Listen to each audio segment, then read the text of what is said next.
एक बार फिर से स्वागत है आपका हमारे YouTube चैनल टी स्टूडियो में। तो आज मैं आपका टीचिंग एप्टीट्यूड का तीसरा वीडियो आपके लिए लेके आ रहा हूँ। इसमें भी हम 50 क्वेश्चन डिस्कस करेंगे पिछले दो वीडियोस की तरह। तो ये बीएड एंट्रेंस और जो भी डीएलएड एंट्रेंस वगैरह होते हैं सब में आपके काम आएंगे। तो आइए शुरू करते हैं। पहला है क्वेश्चन, पेपर में 151 क्वेश्चन था क्योंकि प्रीवियस ईयर पेपर है। तो पहला क्वेश्चन है आज की वीडियो का, अध्यापन प्रारंभ करने से पूर्व। क्या क्वेश्चन है देखिए, अध्यापन प्रारंभ करने से पूर्व शिक्षक को चाहिए कि। तो पहला है जैसे ऑप्शन, ये आपका क्वेश्चन हो गया। उसका ऑप्शन है आपका ऑप्शन नंबर ए, वह अपने विद्यार्थियों के वर्तमान और भूत के विषय में जाने। ऑप्शन नंबर बी, वह विद्यार्थियों के मस्तिष्क में काम कर रहे वातावरण के विचलनों से भिख्या हो। और ऑप्शन नंबर सी, वह अपने विद्यार्थियों की जिज्ञासा को उजागर करने में सक्षम हो। तो देखिए आपने तीनों ही ऑप्शन पढ़े होंगे। और अध्यापन का काम शुरू करने से पहले टीचर को क्या जानना चाहिए, तो अपने विद्यार्थियों के बारे में जानें कि क्या इनकी पृष्ठभूमि इस विषय को लेकर जो आप पढ़ाने जा रहे हैं, वर्तमान में क्या सोच रहे हैं, या उनके मस्तिष्क में कोई और चीज़ चल रही है सब्जेक्ट से रिलेटेड, किसी अन्य से रिलेटेड, या विद्यार्थी के उसमें आप जिज्ञासा पैदा कर पा रहे हैं, कैसे भी आप जिज्ञासा पैदा कर पाएंगे। यह सारा आपको अध्यापन कार्य शुरू करने से पहले सोचना पड़ता है। तो जो आपका इसका सही ऑप्शन हो जाएगा 151 का, वो हो जाएगा आपका option number D. Option number D बिल्कुल सही आंसर हो जाएगा कि तीनों ही सही है यहाँ पे, तो उपयुक्त सभी। ठीक है, 151 जो है आपका देखिए, 151 है आपके, क्या कह रहा है देखो, शिक्षण का पहला चरण है तो पहले से योजना बनाना। ऑप्शन नंबर बी है पाठ्य सामग्री को सुसंगठित करना। सी है विद्यार्थियों की पृष्ठभूमि को जानना। या ऑप्शन नंबर डी इनमें से कोई नहीं। तो जो आपका सबसे इम्पॉर्टेंट काम है इसमें, जो आप कहेंगे कि आपका शिक्षण का जो पहला चरण है, शिक्षण का पहला चरण है यहाँ पर पहले से योजना बनाना कि आप क्या पढ़ाने वाले हैं, कैसे पढ़ाने वाले हैं। तो ये शिक्षा का पहला चरण है। ठीक है, क्वेश्चन नंबर यहाँ पर है आपके पास कि कल्पना कीजिए कि आप एक महत्वाकांक्षी अध्यापक हैं। ठीक है, और आप कक्षा अध्यापन के विषय में अत्यंत ऊंचा आदर्श रखते हैं, किंतु आपका कठिन परिश्रम कारगर नहीं होता। इस समस्या के पीछे कारण हो सकता है।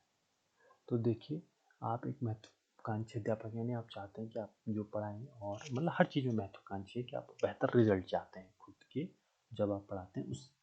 तो पहला ऑप्शन है कि लेकिन आप जब अपना अच्छा अध्यापन करते हैं, आदर्श रखते हैं, तो आपका जो कठिन परिश्रम है वो कारगर सिद्ध नहीं हो रहा है। तो इसके पीछे क्या कारण हो सकते हैं। तो ऑप्शन नंबर है आपके शिक्षण का स्तर विद्यार्थियों की क्षमता से अधिक ऊंचा है। और ऑप्शन नंबर बी है छात्र के मध्य जो व्यक्तिगत भिन्नता है वो आपके प्रयास को नष्ट कर देती है। तो जी, ये दोनों कारण हो सकते हैं कि मतलब आपके शिक्षण का स्तर या तो विद्यार्थियों के हिसाब से बहुत ऊंचा है, और या तो जो छात्रों के मध्य भिन्नता है वो आपके प्रयास को नष्ट कर देती है। मतलब वहाँ कुछ ऐसे बच्चे हैं जो बहुत अच्छे मतलब बौद्धिक स्तर के, बहुत कुछ खराब। तो इसमें आप कहीं उलझ कर रह जाते हैं और आपका प्रयास नष्ट हो जाता है।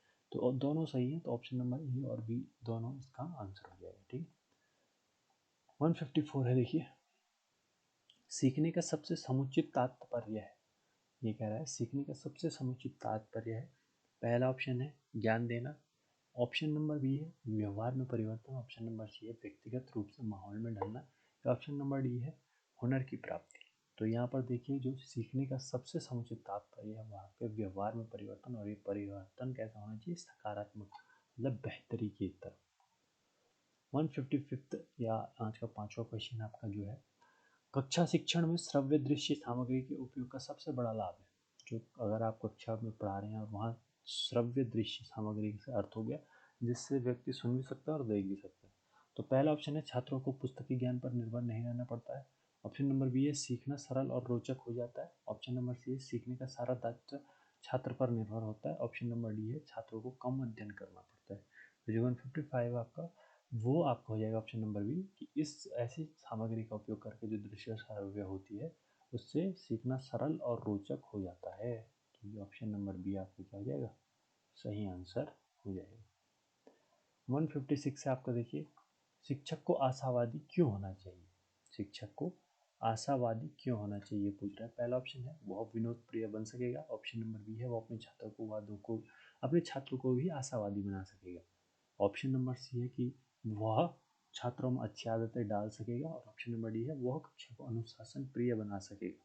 तो 156 से आपका इससे क्या होगा कि आपके जो छात्र हैं, अगर शिक्षक आशावादी होगा बेहतर परिणामों के प्रति, तो छात्र भी आशावादी बन सकेंगे, बनेगा। ठीक है। ऑप्शन ये नेक्स्ट क्वेश्चन आपका, शरारती छात्रों के साथ शिक्षक का व्यवहार कैसा होना चाहिए। तो जो शरारती छात्र हैं उनके साथ शिक्षक का व्यवहार कैसा होना चाहिए।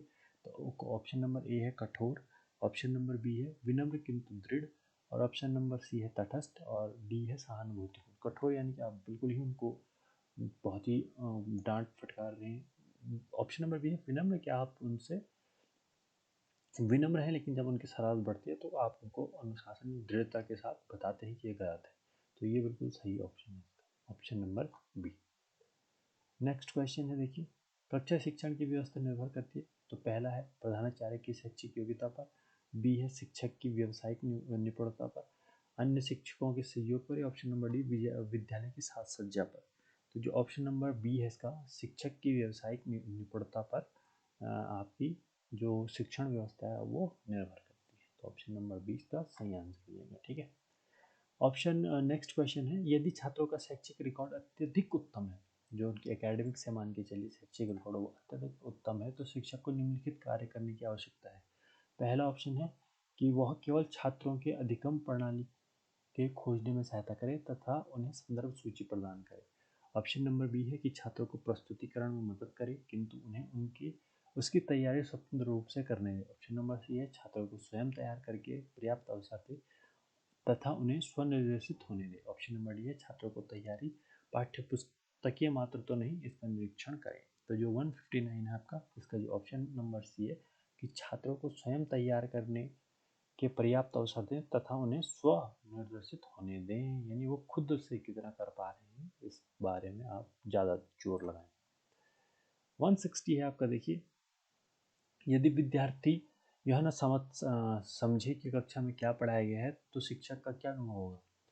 शिक्षक क्या अनुभव करेगा अगर आपने किसी विद्यार्थी को पढ़ाया कक्षा में और वो उसे कुछ भी समझ में नहीं आया, तो आपको कैसा अनुभव होगा, इस बारे में ये क्वेश्चन है। ऑप्शन नंबर है भारी उबा हुआ, बी है उससे दूसरे तरीके से समझाना चाहिए, ऑप्शन नंबर सी है मतलब आपको कैसा अनुभव, शिक्षक क्या अनुभव करेगा, उसे क्या करना चाहिए उसके बाद। या तो पहला ऑप्शन है ऊब जाएगा, ऑप्शन नंबर बी है कि उसे ट्राई करना चाहिए कि वो दूसरे तरीके से समझाए, ऑप्शन नंबर सी है वो व्यर्थ समय नष्ट कर रहा है, ऑप्शन नंबर डी है विद्यार्थियों के लिए अफसोस। तो ऑप्शन नंबर बी इसका बिल्कुल सही आंसर होगा कि उसे दूसरे तरीके से उसे समझाने की कोशिश करनी चाहिए जो उनका विद्यार्थी है उसे।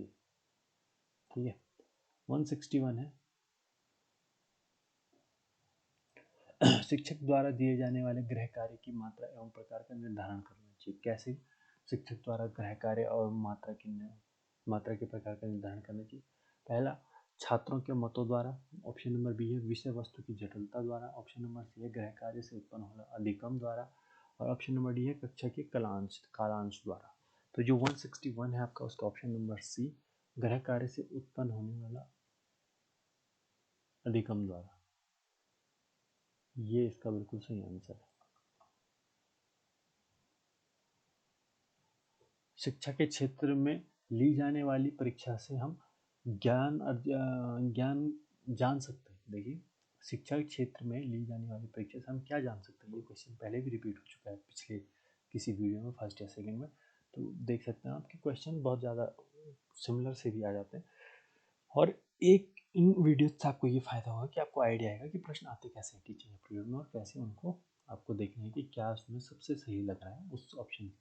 नहीं तो अगर आप देखेंगे तो सारे ऑप्शन सही लगते हैं, तो जो उसमें सबसे ठीक ऑप्शन लग रहा है, आइडल जिसको हम कहते हैं, वो ऑप्शन आपके सही होने के चांसेस सबसे ज़्यादा होते हैं। शिक्षा क्षेत्र में ली जाने वाली परीक्षा से हम क्या जानते हैं, तो विद्यार्थी कितना बुद्धिमान है, बी है अध्यापक द्वारा पढ़ाया गया संबोधन विद्यार्थी के किस प्रकार प्रस्तुत करता है, ऑप्शन नंबर सी है विद्यार्थी पूर्व वर्ष में किए गए कार्य का कितना भाग याद कर सकता है, ऑप्शन नंबर डी विद्यार्थी का शैक्षिक विकास सही दिशा में हो रहा है या नहीं। तो 162 का हो जाएगा ऑप्शन नंबर डी कि विद्यार्थी का शैक्षिक विकास सही दिशा में हो रहा है या नहीं, ये हमें बताता है जो परीक्षाएं होती है छात्र के लिए। 163 है, जो अध्यापक कक्षा अध्ययन में उत्साही होते हैं, पहला ऑप्शन है उनमें प्राय विषय की प्रवीणता का अभाव होता है, जो उनके उत्साह के नीचे छिपा होता है। अगर कोई अध्यापक जो है पढ़ाने के लिए या बच्चों के सामने टीचिंग करने के लिए बहुत उत्साही होता है, तो इसके क्या कारण होते हैं, ये प्रश्न में पूछ रहा है। तो ऑप्शन नंबर ए है कि उनमें प्राइमरी विषय की प्रवीणता का अभाव, मतलब वो जो उनका विषय का नॉलेज होता है वो कम होता है, जिसे वो अपने उत्साह के नीचे छिपा रहे रहते हैं। यह बात है। ऑप्शन नंबर बी है कि वह छात्रों का ध्यान खींचने के लिए केवल नाटकीय रूप देते हैं। ऑप्शन नंबर सी है वह अपने छात्रों का अध्यापन अधिगम की प्रक्रिया के अंतर्गत कर लेते हैं। या ऑप्शन नंबर डी, उनमें से उपरोक्त में से सभी बातें होती हैं। तो जो 163 आपका, उसका ऑप्शन नंबर सी बिल्कुल सही आंसर है कि वो अपने छात्रों को अध्यापन अधिगम की प्रक्रिया के अंतर्गत कर लेते हैं। 164 है देखिए आपका कि प्राथमिक स्तर के बच्चों को पढ़ाना सिखाना हो तो उनका कठिनाई का स्तर। ऑप्शन नंबर ए अमूर्त से मूर्त क्रम में हो, बी है कठिन से सरल क्रम में हो, सी है सरल से कठिन क्रम में हो, और ऑप्शन नंबर डी विशिष्ट से सामान्य क्रम में हो। तो जो 164 है ऑब्वियस सी बात है, जो प्राथमिक स्तर के बच्चे होने चाहिए उनको आपको सरल से कठिन की ओर ले जाना चाहिए पढ़ाते हुए। ठीक है।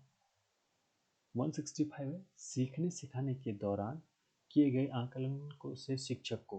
पहला ऑप्शन है किसी विषय में बच्चे की केवल क्षमताओं की पहचान करने में सहायता मिलती है, बी है क्षमताओं और सीखने में कमी की पहचान करने में सहायता मिलती है, सी है सीखने में कमी की पहचान करने में सहायता मिलती है, ऑप्शन नंबर डी है पाठ को याद करने में क्षमता का पता चलता है। तो 165 का है बी, क्षमताओं और सीखने में कमी की पहचान करने में सहायता मिलती है। जो सीखने सिखाने के दौरान आकलन एक हिसाब से आप कह सकते हैं जो टेस्ट एक टीचर लेता है अपने, तो उससे क्या पता चलता है शिक्षक को कि क्षमताओं को सीखने में कमी की पहचान करने में सहायता मिलती है।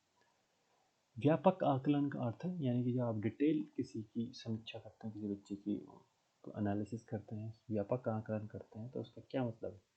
तो बच्चे की सर्वांगीण प्रगति के बारे में, ठीक है, जो आपका उसकी सर्वांगीण प्रगति, बच्चे की सांकेतिक प्रगति की जानकारी, या बच्चे की मौखिक अभिव्यक्ति के सिर्फ, या बच्चे की लिखित, यानी इन सब का क्या है, जैसे डी ऑप्शन है कि केवल उसके लिखने के बारे में कि वो लिख कैसे रहा है, मौखिक यानी मौखिक कैसे वो जवाब दे रहा है, सांकेतिक मतलब कोई कैसे सांकेतिक प्रगति है उसकी, और सर्वांगीण आपने बहुत बार सुना होगा, सर्वांगीण का मतलब होता है सभी खानों में लिखना पढ़ना खेलने से लेकर सारे जानकारी। तो व्यापक आकलन का यही अर्थ है कि आपने उसे हर क्षेत्र में जांच कर देखा है कि उसकी प्रगति कैसी हो रही है। ठीक है। 167 है आपका, देखिए बाल केंद्रित शिक्षा का क्या अर्थ है। जो बाल केंद्रित शिक्षा होती है उसका क्या अर्थ है। तो पहला है बच्चों को खेल विधि द्वारा पढ़ाया जाए, ऑप्शन नंबर बी है बच्चों के अनुभवों और उनके स्वरों और उनकी सक्रियता सहभागिता को प्राथमिकता देना, ऑप्शन नंबर सी है बच्चों को आकर्षक पुस्तकों से पढ़ाया जाए, ऑप्शन नंबर डी है बच्चों को स्नेह और मृदु भाषा में पढ़ाया जाए। तो जो 167 है आपका, इसका हो जाएगा ऑप्शन नंबर बी कि बच्चों के अनुभव और उनके स्वरों और उनकी सक्रिय सहभागिता को प्राथमिकता देना। ये इसका बिल्कुल सटीक आंसर हो जाएगा। 168 है, देखिए बच्चों में पारस्परिक तुलना कभी नहीं करनी चाहिए, क्योंकि पारस्परिक तुलना से बच्चों में क्या क्या हो सकता है। पहला, हीन भावना जागृत होती है, दूसरा द्वेष भावना जागृत होती है, तीसरा आत्मविश्वास में वृद्धि होती है। तो जो आपका 168 क्वेश्चन है ये पूछ रहा है आपका कि जब दो बच्चों की आपस में तुलना कराई जाती है या किसी भी बच्चे से दूसरे बच्चे की तुलना कराई जाती है तो उससे क्या इफेक्ट होता है। तो पहला है हीन भावना जागृत होती है, बिल्कुल अगर एक बच्चा ऊपर दिखाया जा रहा है एक नीचे दिखाया जा रहा है तो इससे हीन भावना बिल्कुल जागृत हो सकती है। सेकेंड है द्वेष की भावना, जी हाँ ऐसा हम अक्सर देखते हैं कि दो बच्चों के बीच ये द्वेष की भावना आ जाती है अगर उनका बार बार कंपेरिजन का। आत्मविश्वास में इसमें वृद्धि होने का कोई मतलब नहीं है, तो ऑप्शन थर्ड तो गलत है। तो ऑप्शन 1 और 2 सही है कि अगर आप तुलना करेंगे तो बच्चों के बीच ये दो चीज़ें उत्पन्न हो जाएंगी। तो ऑप्शन नंबर ए हो जाएगा 1 और 2। ठीक है। एक सृजनात्मक बच्चे की विशेषताएं, ठीक है, तो एक सृजनात्मक बच्चे की विशेषताएं क्या है। पहला ऑप्शन है विचार और कार्य में मौलिकता का प्रदर्शन, ऑप्शन नंबर सेकंड है समस्याओं के प्रति उच्च स्तर की संवेदना, और ऑप्शन नंबर 3 है सोचने विचारने के नवाचार की तरीका। तो जो 169 है आपका कि वो कहना क्या चाह रहा है क्वेश्चन देखिए कि मतलब सृजनात्मक बच्चे जो मतलब एक बच्चा जो सीख रहा है अभी और बहुत अच्छे से चीज़ों को कर रहा है उसकी क्या विशेषताएं होती है। तो पहला है कि विचार और कार्य में मौलिकता का प्रदर्शन, तो बिल्कुल सही है। समस्या के प्रति उच्च स्तर की संवेदना, बिल्कुल सही है। और ऑप्शन नंबर सी सोचने विचारने के नवाचार का तरीका, बिल्कुल सही है। तो ऑप्शन नंबर डी इसका सही आंसर हो जाएगा। ठीक है। नेक्स्ट है आपका कक्ष में बच्चों की धारणा धारण दर बनाए रखने के लिए कक्षा कक्ष में बच्चों की धारण दर बनाए रखने के लिए जरूरी है। पहला ऑप्शन है शिक्षक बच्चों को कक्षा में रोज आने के लिए कहे। बी है कक्षा में उपस्थित न होने वाले विद्यार्थियों को दंड देना। ऑप्शन नंबर सी है कक्षा में नियमित रूप से बच्चों की रुचि के अनुरूप शिक्षण कराना। ऑप्शन नंबर डी है जो बच्चे कक्षा में नियमित उपस्थित नहीं हो उन्हें अभिप्रेरित करना। तो जो क्वेश्चन नंबर 170 आपका, इसका ऑप्शन नंबर सी जो है कि कक्षा में नियमित रूप से एवं बच्चों को रुचि के अनुरूप शिक्षण करना। अगर आप बच्चे चाहते हैं कि रेगुलर क्लास में आए तो ये इसके लिए बिल्कुल सबसे सटीक उपाय है। ठीक है। 171 है कि वही व्यक्ति अच्छा शिक्षक बन सकता है। तो जिसका पहला ऑप्शन है अकादमिक रिकॉर्ड अच्छा हो, दूसरा है जो बच्चों को नियंत्रित कर सके, सी है उसकी शिक्षण में रुचि और अपने विषय में अच्छा जानता हो, पारंगत हो। मतलब ऑप्शन नंबर डी अपने विषय में पारंगत होने के साथ साथ बच्चों को अनुशासित रख सके। तो 171 हो जाएगा आपका कि उसकी शिक्षण में सबसे महत्वपूर्ण रुचि होनी चाहिए, शिक्षक तभी बन पाएगा और अपने विषय में जानकारी भी होनी चाहिए। ये ऑप्शन इसका सबसे सही है, ऑप्शन सी। 172 है, देखिए कक्ष में जरूरी है कि शिक्षक क्या करना चाहिए कक्षा में, क्लास में जब आए हमेशा आईसीटी का प्रयोग करें। ठीक है। बी ऑप्शन है कक्षा में बच्चों को प्रश्न के अवसर दे। सी है विषय का मौखिक एवं लिखित रूप में बढ़ाए। और ऑप्शन नंबर डी है रोज कक्षा में आए। तो 172 आपका ऑप्शन नंबर बी कि कक्षा में बच्चों को प्रश्न करने के अवसर दे। कक्ष में ये होना बहुत जरूरी है। ठीक है। तो ये आपका बी सही हो जाएगा। 173 आपका देखिए कि मौखिक प्रश्न पूछकर हम बच्चों की किन किन क्षमताओं को जान सकते हैं। तो मौखिक प्रश्न पूछकर हम बच्चों की कौन कौन सी, पहला है सुनने और दोहराने की क्षमता, बी है सुनने दोहराने और निर्देशों को समझने व उनके अनुसार कार्य करने की क्षमता, ऑप्शन नंबर सी है सही उत्तर बताने की क्षमता, याद किए हुए की जानने की क्षमता, ऑप्शन नंबर डी सही उत्तर बताने सुनने बोलने की क्षमता। तो जो ऑप्शन नंबर 173 है इसका हो जाएगा बी कि सुनने दोहराने व निर्देशों को समझने व उनके अनुसार कार्य करने की क्षमता जो होती है, मौखिक प्रश्न पूछकर हम बच्चों की इन क्षमताओं को जान सकते हैं। ठीक है। 174 आपका देखिए यदि आपको पता चलता है कि आपकी कक्षा में कोई बच्चा अल्प दृष्टिबाधित है तो निम्नलिखित में कौन सा तरीका सबसे अच्छा है। यदि आपको पता चलता है कि आपके कक्षा में कोई बच्चा अल्प दृष्टिबाधित है, दृष्टि से संबंधित उसको संबंधित दिक्कतें हैं, तो आप कौन सा तरीका सबसे अच्छा है उसको आप मतलब वो उसको देखने में दिक्कत हो रही है, इसका मतलब ये है अल्प दृष्टिबाधित का कि उसकी नज़रों में प्रॉब्लम है। तो ऑप्शन नंबर ए है उसको श्यामपट्ट के नज़दीक बिठाएंगे, बी है उसको प्रतिभावान बच्चों के बीच बैठा देंगे, सी है जहाँ वो रोज बैठता वहीं बैठने देंगे, ऑप्शन नंबर डी श्यामपट्ट के नज़दीक बिठाएंगे और श्यामपट्ट में बड़े बड़े अक्षरों का प्रयोग करेंगे। तो जो 174 है ये आपका हो जाएगा कि आप उसको एक तो नज़दीक भी बिठाएंगे और दूसरा श्यामपट्ट में थोड़े से बड़े अक्षरों का प्रयोग करेंगे जिससे उससे देखने में दिक्कत ना हो और आप सभी बच्चों को साथ लेकर चलेंगे ताकि वो ठीक से पढ़ पाए। 175 आपका बच्चों के विकास के विभिन्न पहलुओं की समझ एक शिक्षक के लिए आवश्यक है। बच्चों के विकास के विभिन्न पहलुओं की समझ एक शिक्षक के लिए आवश्यक है क्योंकि इससे पहला ऑप्शन है शिक्षक को बच्चों की व्यक्ति भिन्नता के अनुरूप कक्षा शिक्षण करने में सहायता मिलेगी। ऑप्शन नंबर बी शिक्षक को बच्चों को समझने में सहायता मिलेगी। तो दोनों ऑप्शन आई थिंक इसके सही होने चाहिए जो 175 है। तो जी हाँ दोनों ऑप्शन सही हैं ए और बी। तो ऑप्शन नंबर सी आपका सही आंसर हो जाएगा कि दोनों ऑप्शन आपके सही हैं। 176 आपका निम्नलिखित में से एक स्व अभिप्रेरित बच्चे के लक्षण है। तो इनमें से कौन सा लक्षण है जो स्व अभिप्रेरित मतलब जो खुद से सेल्फ मोटिवेटेड जिसको बोलते हैं बच्चा है उसके क्या लक्षण है। तो वो पहला ऑप्शन है वो हर कार्य को करने में उत्साहित रहता है। ठीक बात है, ये जो स्व प्रेरित बच्चा होगा वो हर कार्य को करने में उत्साहित होगा। सेकंड है कार्य करते समय उच्च श्रेणी की ऊर्जा प्रदर्शित करता है, बिल्कुल सही है। और तीसरा कि डांट के भय से कार्य करता है तो नहीं, अगर वो सेल्फ मोटिवेटेड है तो ये तो बिल्कुल नहीं होगा और ये दोनों ठीक हो जाएंगे। तो ऑप्शन नंबर बी हो जाएगा 1 और 2। ठीक है। 177 है देखिए आकलन का क्या उद्देश्य होना चाहिए। जो हम आकलन करते हैं तो इसका उद्देश्य क्या होना चाहिए बच्चों के लिए। तो ऑप्शन नंबर ए है विद्यार्थियों की नई कक्षा में प्रवेश देने के लिए, बी है बच्चों के उपलब्धि स्तर को जांचना, सी है सीखने के दौरान कमियों की पहचान और निराकरण, ऑप्शन नंबर डी है बच्चों को कितना प्रतिशत प्रश्न पत्र सही किया यह देखना। तो जो 177 है आपका ये होगा कि आप आकलन इसलिए करते हैं ताकि जो उनके सीखने के दौरान कमियां रह गई हैं उनकी पहचान हो और उसके बाद उनको ठीक किया जा सके, इसलिए आकलन किया जाता है, बाकी कोई भी कारण उतना महत्वपूर्ण नहीं। 178 है देखिए, समान शैक्षिक अधिकार, समान शैक्षिक अवसर, इस कथन का क्या तात्पर्य है या इस कथन से क्या तात्पर्य है? जो समान शैक्षिक अवसर है, इस कथन से क्या तात्पर्य है? तो पहला है सभी लोगों को एक जैसी शिक्षा देना, नहीं। सेकंड जो बात कथन है इसमें का अर्थ है सभी को समान अवसर प्रदान करना जिससे वो अपनी योग्यता अनुसार अनुरूप शिक्षा प्राप्त कर सकें।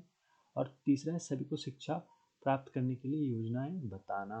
तो ऑप्शन नंबर 1 तो बिल्कुल गलत है आपका, ठीक है। और ये भी गलत है। समान शैक्षिक स्तर का केवल एक ही अर्थ है ये वाला कि सबको समान अवसर प्रदान करना जिससे वो अपनी योग्यता के अनुसार शिक्षा प्राप्त कर सकें। तो ऑप्शन नंबर 2 यानी डी ऑप्शन हो जाएगा जिसमें लिखा है केवल 2। 179 है देखिए, निम्नलिखित में से कौन सा कथन शिक्षण के संदर्भ में सत्य है? निम्नलिखित में से कौन सा कथन शिक्षण के संदर्भ में सत्य है? पहला, उत्तम शिक्षण वो है जिसमें शिक्षक और शिक्षार्थी दोनों क्रियाशील रहते हैं। सेकंड है शिक्षण का अर्थ है कि विद्यार्थी को अधिक से अधिक जानकारी देना। सी है शिक्षण का अर्थ है कि श्रव्य दृश्य सामग्री का प्रयोग करना। डी है शिक्षण वह प्रक्रिया है जिसमें विद्यार्थी शिक्षक के विचारों से प्रभावित होते हैं। तो जो ऑप्शन नंबर ए है इसका कि उच्चतम शिक्षण हुआ है जिसमें शिक्षक और विद्यार्थी दोनों क्रियाशील होते हैं, ये इसका बिल्कुल सही आंसर है ऑप्शन नंबर ए। ठीक है, तो ये आपको टिक कर देना है इसका। 180 है देखिए, विद्यार्थियों में नैतिक गुणों का विकास तब हो सकता है जब, पहला ऑप्शन है शिक्षक नैतिक गुणों से संबंधित कहानियां सुनाए। बी है स्वयं नैतिक गुणों का अनुकरण करे, विद्यार्थियों को अभिप्रेरित करे। सी है समय समय पर विद्यार्थियों को नैतिक गुणों की सामग्री एकत्रित करने को कहे। और डी है आध्यात्मिक विषय पर शिक्षक बच्चों से बात करे। तो नैतिक गुणों का विकास कब हो सकता है? तो जो इसका सही आंसर होगा आपके लिए वो होगा ऑप्शन नंबर बी कि वह स्वयं नैतिक गुणों का अनुकरण करे और विद्यार्थियों को प्रेरित करे, क्योंकि बच्चे देखकर ही सीखते हैं। तो ये इसका सबसे सही आंसर होगा ऑप्शन नंबर बी। 181 है देखिए आपका, यदि कोई शिक्षक अपने विषय का पाठ्यक्रम समय पर पूरा नहीं कर पाता है तो सबसे अच्छा तरीका कौन सा होगा जो उसे करना चाहिए? ऑप्शन नंबर ए पाठ्यक्रम को पूरा करने के लिए अतिरिक्त कक्षाएं लेनी चाहिए। बी है जहाँ तक पढ़ाया है वहीं तक के प्रश्न पूछने चाहिए। सी है अधूरे पाठ्यक्रम से केवल महत्वपूर्ण प्रश्न तथा बच्चों को बताने चाहिए। डी है कि विद्यार्थियों को पाठ्यक्रम स्वयं पूरा करने के लिए कहना चाहिए। यदि कोई शिक्षक पाठ्यक्रम समय पर पूरा नहीं कर पा रहा है तो उसके बाद क्या तरीका सबसे बेहतर है? तो जो 181 है आपका उसका ऑप्शन नंबर ए कि पाठ्यक्रम को पूरा करना ही है और चाहे उसके लिए अतिरिक्त कक्षाएं लेनी चाहिए। तो यही ऑप्शन इसका सही है, ठीक है। 182 देखिए, यदि किसी शिक्षक को कक्षा शिक्षण के दौरान विद्यार्थी द्वारा पूछे गए प्रश्न का उत्तर नहीं आता है तो उसे क्या करना चाहिए? यानी अगर आपसे कोई आप टीचिंग कर रहे हैं और बच्चा कोई क्वेश्चन पूछ लेता है और जो कि आपको नहीं आता है तो आपको क्या करना चाहिए? तो पहला ऑप्शन है विद्यार्थी को ऐसे ही उत्तर दे देना चाहिए, बिल्कुल गलत। उसे डांट कर बैठने के लिए कहना चाहिए, तो ये भी गलत, ये भी गलत। और उसे कहना चाहिए कि वो इसका उत्तर विस्तार से अध्ययन करने के बाद बताएंगे। या डी है उसे कक्षा कक्ष से बाहर जाने को कहेंगे, तो ये भी गलत। केवल ऑप्शन नंबर सी सही है। देखिए कि उसको उसे कहना चाहिए कि उसका स्तर विस्तार से अध्ययन के बाद बताएंगे, टीचर को ये कहना चाहिए अपने स्टूडेंट से, ठीक है। नेक्स्ट है आपका देखिए 184 क्वेश्चन, 183 सॉरी, हाँ 183 क्वेश्चन है आपका। यदि आपकी कक्षा में कोई विद्यार्थी अधिकतर अनुपस्थित रहता है यानी वो ज़्यादातर क्लास में नहीं आता है तो आपको क्या करना चाहिए? ऑप्शन नंबर ए है कि इस विषय में प्रधानाचार्य को सूचित करेंगे। बी है इसकी ओर ध्यान नहीं देंगे। सी है इस कक्षा में अनुपस्थित होने का कारण जानेंगे। और डी है उसका नाम उपस्थित पंजिका से काट देंगे। तो जो आपका 183 है इसका जो सबसे सही आंसर है ऑप्शन नंबर सी, उसके अनुपस्थित होने का कारण जानेंगे कि भाई वो आ क्यों नहीं रहा है क्लास में और उसे निवारण करने का प्रयत्न करेंगे, ठीक है। 184 है आपका कि विद्यालय में शिक्षक अभिभावक बैठक आयोजित करने के क्या उद्देश्य होने चाहिए? जो स्कूलों में पेरेंट्स टीचर मीटिंग होती है तो इसके क्या उद्देश्य होने चाहिए?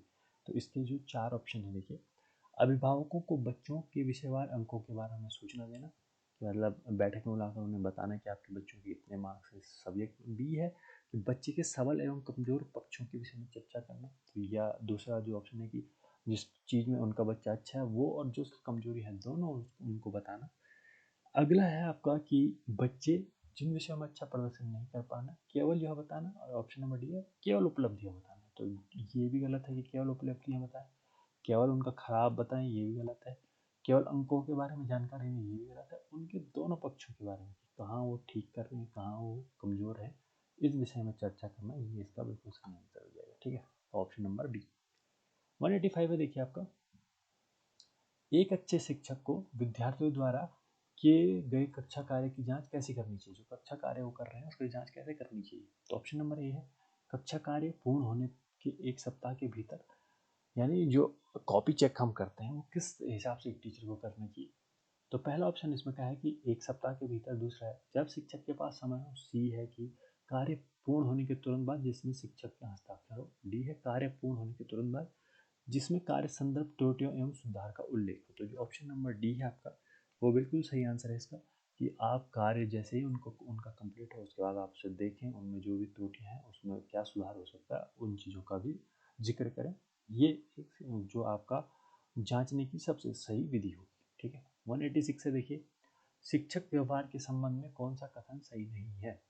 तो शिक्षक का कौन सा व्यवहार सही नहीं होगा। अच्छा सॉरी, शिक्षक व्यवहार के संबंध में कौन सा कथन सही नहीं है। तो शिक्षक व्यवहार विश्वसनीय होता है, पहला ऑप्शन है। शिक्षक व्यवहार निश्चित होता है, दूसरा ऑप्शन। सी है शिक्षक व्यवहार बाह्य व्यवहारों तथा लक्षणों द्वारा प्रदर्शित होता है। डी है शिक्षक व्यवहार व्यतिक विशेषताओं का क्रियात्मक रूप है। तो जो 186 है आपका, इसका ऑप्शन नंबर बी बिल्कुल सही है कि शिक्षक व्यवहार निश्चित होता है। 187 की तरफ हम चलेंगे। एक अध्यापक को शैक्षिक मनोविज्ञान का ज्ञान अवश्य होना चाहिए ताकि वो, ऑप्शन नंबर ए, शिक्षा के उद्देश्यों को समझ सके। बी है उचित शिक्षण विधियों का विकास कर सके।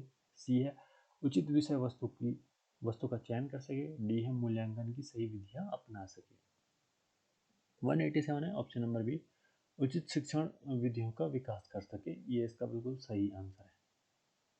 ठीक है, 188 है आपका देखिए, बच्चे के अवांछनीय संवेगों के संबंध में निम्नलिखित में से कौन सा व्यवहार सबसे कम प्रभावी। बच्चे के अवांछनीय संवेगों के संबंध में निम्नलिखित में से कौन सा व्यवहार सबसे कम प्रभावी। तो पहला है बच्चे में सुरक्षा का भाव करना। बी है अपने संवेगों से मुकाबला करने के लिए उसमें कुछ योग्यताएं पैदा करना। और बच्चे को दंड देना, कहना कि ऐसे कार्य दोबारा ना करे जो अच्छा नहीं है। डी है बच्चे की योग्यताएं तथा उसकी महत्वाकांक्षाओं के बीच की खाई को भरना और उसे ऊपर लादा गया बोझ कम करना। देखिए जब कोई भी कहते हैं ना, मतलब विपरीत परिस्थितियों में, तो कौन सा व्यवहार सबसे प्रभावी है विपरीत परिस्थिति में किसी छात्र के लिए, क्या करना चाहिए उसे, उसके लिए आपको। तो 188 आपका क्वेश्चन नंबर है। तो आपको करना चाहिए कि बच्चे को दंड न देना तथा कहना कि ऐसा कार्य दोबारा ना करे जो अच्छा नहीं है। अवांछित संवेग मतलब जो उसने जानबूझकर कुछ गलत कर दिया है, ऐसे कार्यों की बात यहाँ पे हो रही है। ठीक है, तो उसके लिए आपको दंड देना जरूरी है ताकि वो ऐसे कार्य दोबारा ना करे और उसे ये समझाना भी कि ऐसे कार्य दोबारा ना करे। ठीक है, 189 है आपका देखिए, निम्नलिखित में से कौन सा कथन गृह कार्य के संबंध में सर्वाधिक उपयुक्त है। गृह कार्य के संबंध में क्या कहा जा सकता है इन चारों में। तो पहला है गृह कार्य छात्रों की प्रवृत्तियों एवं स्तर के अनुकूल होना चाहिए। सेकंड है गृह कार्य का स्वरूप भाषा की दृष्टि से शुद्ध होना चाहिए। तीसरा है गृह कार्य को क्रमागत होना चाहिए। ऑप्शन नंबर 4 है गृह कार्य का उद्देश्य केंद्रित होना चाहिए। तो जो आपका इसका सही आंसर है, इसमें चारों ही आपको बिल्कुल सही कहा है कि इनके जो स्तर है वो अनुकूल होना चाहिए, इसका भाषा सही होनी चाहिए, क्रमागत होना चाहिए, उद्देश्य केंद्रित होना चाहिए। तो उपरोक्त सही ऑप्शन नंबर डी इसका सही आंसर है। ठीक है, 190 नंबर का क्वेश्चन ये है देखिए, यानी 40वां क्वेश्चन इस वीडियो का। बच्चों के व्यवहार का सूक्ष्म निरीक्षण करते समय शिक्षकों को किन बात की विशेष ध्यान रखना चाहिए। तो जब आप बच्चों के व्यवहार का सूक्ष्म निरीक्षण कर रहे हैं तो उस समय टीचर को क्या ध्यान रखना चाहिए, इस बारे में इसमें बात हो रही है। तो पहला ऑप्शन है कि प्रत्येक विद्यार्थी को व्यवहार के प्रत्येक लक्षण के बराबर महत्व देना। बी है प्रत्येक विद्यार्थी को विविध प्रकार की परिस्थितियों जैसे कक्षा समिति के काम, वाद विवाद, खाने की छुट्टी आदि में निरीक्षण करना। थर्ड है कि आपका प्रत्येक विद्यार्थी के समूह के अन्य व्यक्तियों से तुलना करना, और फोर्थ है कि अपने पूर्वाग्रहों के प्रति सावधान रहना। तो जो 190 है आपका, इसका जो है चारों ही यहाँ पर सही है जो भी इसमें कथन दिए हैं, तो इसका जो ऑप्शन नंबर बी है ये सही आंसर हो जाएगा। 191 है, देखिए कि इनमें से कौन सा कथन फिर से आपको जो सही लग रहा है उसका चयन करना है। तो ऑप्शन नंबर ए है कि एक विद्वान को अपना विषय तैयार करने और कक्षा में जाने की आवश्यकता नहीं है, ये तो बिल्कुल गलत बात है, ये काट देंगे आप। अनुभवी अध्यापकों के लिए आवश्यक नहीं कि कक्षा से जाने के पूर्व तैयारी करें, ये भी गलत है। अध्यापक को अपना अनुभव अथवा विद्या का विचार किए बिना कक्षा में बार बार जाने से पहले तैयारी करने की जरूरत है। तो देखिए ये बिल्कुल सही आंसर है कि टीचर कितना भी अच्छा हो उसे बार बार तैयारी करनी चाहिए और फिर क्लास में जाना चाहिए ताकि गलती कम से कम। और डी था इसमें ऑप्शन कि कुशल अध्यापक बिना तैयारी के, तो वो वही बात हुई जो ऊपर के दो ऑप्शन में था, तो गलत है। 192 देखिए, निम्नलिखित जो दो सेंटेंस है, एक कथन एक कारण है दिया है, तो इसमें देखना है कि जो कथन और कारण है वो किस तरीके से मेल खा रहे हैं। कक्षा में अध्यापन कार्य में तरह तरह की युक्तियां सम्मिलित होनी चाहिए। इसका कारण दिया गया है कि छात्रों की अधिगम शैली में व्यक्तिगत विभिन्नताएं होती हैं। तो बिल्कुल ये दोनों ही सही है और इसका ये कारण भी सही है। इसका मतलब क्या होता है मैं समझा देता हूँ आपको। ऑप्शन नंबर ए से हो जाएगा कि दोनों सही है और इसका कारण सही है कि जो अध्यापन के कार्य हैं उसमें अलग अलग प्रकार से आप विभिन्न चीज़ें सम्मिलित कर सकते हैं टीचरों बच्चों को समझाने के लिए। इसका कारण बिल्कुल सही कहा है कि अधिगम शैली जो होती है हर छात्र की वो अलग अलग होती है, व्यक्तिगत, मतलब कोई किसी तरीके से समझ सकता है कोई किसी तरीके से, तो दोनों सेंटेंस ही है और उसका ऑप्शन नंबर ही सही हो जाएगा। 193 में मैं अगर जाऊँ, एक अध्यापक विद्यार्थियों को पढ़ा रहा है कि यदि दूसरे के विचार आपके विचारों से विपरीत हो तो भी उन्हें उत्तेजित नहीं होना चाहिए। यह उस उनके कौन सा ध्यान रख रहा है, किस चीज़ का ध्यान रख रहा है। मतलब अगर दो बच्चों के विचार आपस में कॉन्ट्राडिक्ट हो रहे हैं तो भी आपको उत्तेजित नहीं होना है, ये चीज़ अगर उन्हें सिखाई जा रही है तो उनका कौन सा विकास करवाया जा रहा है। तो 193 है, इसमें होता है भावनात्मक विकास, कि अगर आप एक दूसरे की भावनाओं को वैचारिक मतभेद होने के बाद संभाल पा रहे हैं तो ये भावनात्मक विकास हो जाएगा। ठीक है। 194 है आपका, देखिए, शिक्षक छात्रों में समस्या सुलझाने तथा तार्किक योग्यताओं का विकास निम्नलिखित के द्वारा कर सकते हैं। तो ऑप्शन नंबर ए है जैसे महत्वपूर्ण प्रश्न पूछकर, बी है पुस्तक से शब्दशः दिए गए उत्तर को अस्वीकार कर, सी है प्रश्न पूछते समय अगर मगर दृष्टिकोण पर फेर बदल कर, डी है उच्च स्तर का उत्तर देने पर बल देने पर। तो जो ऑप्शन नंबर इसका 194 है, इसका ऑप्शन नंबर सी बिल्कुल सही है कि प्रश्न पूछते समय उनसे और डीपली क्वेश्चन पूछना, अगर मगर मतलब और क्या हो सकता है, ये क्यों हुआ, इस कारण आप उनकी नॉलेज को और बेहतर चेक कर पाएंगे। 195 है, देखिए कि बालकों को परिश्रम करने के लिए प्रेरित करने का सर्वोत्तम उपाय है कि बच्चे मेहनत करें, जिससे इसके लिए उन आप क्या कर सकते हैं, सबसे अच्छा उपाय इन चारों में से क्या है। तो पहले स्वयं परिश्रम किया जाए जिसे देखकर बालक बालक स्वयं प्रेरित होंगे। 95, हाँ 195 के क्वेश्चन में हमें जिससे कि बच्चे प्रेरित होंगे। बी ऑप्शन है परिश्रम के महत्व पर व्याख्यान दिया जाए, परिश्रम द्वारा सफलता प्राप्त करने वालों के उदाहरण दिए जाएं, परिश्रमी बालकों को पुरस्कार दिया जाए। तो जो 195 है इसका ऑप्शन नंबर ए बिल्कुल ऐसे होगा कि स्वयं परिश्रम किया जाए जिसे देखकर बालक स्वतः प्रेरित होंगे। तो ऑप्शन नंबर ए इसका बहुत सही आंसर हो जाएगा। ठीक है, तो ये आपको ध्यान रखना। 196 है, देखिए शिक्षण में छात्रों की सर्वाधिक भागीदारी संभव है। शिक्षण में छात्रों की सर्वाधिक भागीदारी कब संभव है। पहला है व्याख्यान विधि में, सेकंड है चर्चा विधि में, थर्ड है आपका कि पुस्तक विधि द्वारा, यस डी है श्रव्य दृश्य। तो ऑब्वियस सी बात है जब चर्चा होगी तभी तो शिक्षण में बच्चों की भागीदारी पड़ेगी। तो ऑप्शन नंबर बी बिल्कुल सही आंसर हो जाएगा। 197 है, देखिए कि शिक्षक होने के नाते आप अपने छात्रों से कैसा संबंध रखना चाहेंगे। तो पहला है मित्रवत, दूसरा है पुत्रवत, तीसरा है एक परिचित जैसा, चौथा है आपका छात्र की आयु के अनुरूप। तो आपको शिक्षक होने से मित्रवत व्यवहार रखना चाहिए अपने बच्चों से, जिससे कि आप और उनके बीच एक अच्छा रिलेशनशिप बिल्ड हो पाए। तो 197 का ये हो जाएगा। ठीक है। 198 है आपका, यदि पीछे बैठने वाले छात्र सदैव बातचीत में व्यस्त रहते हैं तो अध्यापक को क्या करना चाहिए। पहले उन्हें जो कुछ कर रहे हैं उन्हें करने दें, बी उन्हें दंड दें, उन्हें आगे बैठाएं और उन पर नजर रखें, और डी की है उनमें से कुछ भी नहीं। तो 198 का जो सबसे सही इसमें है कि उन्हें आगे बढ़ाएं, उन पर नज़र रखें। ये सबका सही आंसर हो जाएगा इस वाले क्वेश्चन में। 199 है आपका, देखिए 199 क्या है आपका, अधिकांश छात्र उन शिक्षकों से पढ़ने के लिए इच्छुक होते हैं जो पहला उसके पहले भी उनसे पढ़ चुका हो। ऑप्शन नंबर ए कह रहा है। बी है स्कूल में अति योग्य शिक्षक माने जाते हैं। सी है उन्हें प्रभावशाली व्यक्तित्व वाले लगते हों। डी है कि जो छात्रों की समस्याएं हल करने में रुचि रखते हैं। तो जो ऑप्शन नंबर डी है इसका ये सही आंसर हो जाएगा कि जो छात्रों की समस्याएं सुनता हो और उन्हें हल करता हो, यही इसका मीनिंग निकल रहा है। छात्रों की समस्या सुनेंगे तभी उन्हें हल कर पाएंगे। तो ऐसे टीचरों से छात्र पढ़ने के लिए रुचि रखते हैं, ठीक है, इच्छुक होते हैं। तो ये आपका लास्ट क्वेश्चन है आज का। तो ये क्वेश्चन भी देख लेते हैं। देखिए, विद्यार्थी अध्यापक का सर्वाधिक आदर करेंगे कब? एक विद्यार्थी अपने अध्यापक का सर्वाधिक आदर करेंगे। पहला ऑप्शन है कि यदि वो अपने कार्य के प्रति निष्ठावान है। बी ऑप्शन है वह अनुशासन लागू करने में सफल होता है। सी है वह विद्यार्थियों के साथ मित्रवत है। डी है वो अपना प्रभुत्व गुणों को प्रकट करता है। तो ऑप्शन नंबर ए कि वो अपने कार्य के प्रति निष्ठावान है, जिससे कि आपको आदर मिलेगा। कोई भी कार्य आप करते हैं अगर आप उसको बहुत अच्छे से ईमानदारी से निष्ठापूर्वक करते हैं तो आपको हर क्षेत्र में आदर मिलता है। तो ये इसका बिल्कुल सही आंसर है। तो उम्मीद करता हूँ आपको ये तीसरी वीडियो थी आज टीचिंग एप्टीट्यूड पे, ये भी पसंद आई होगी।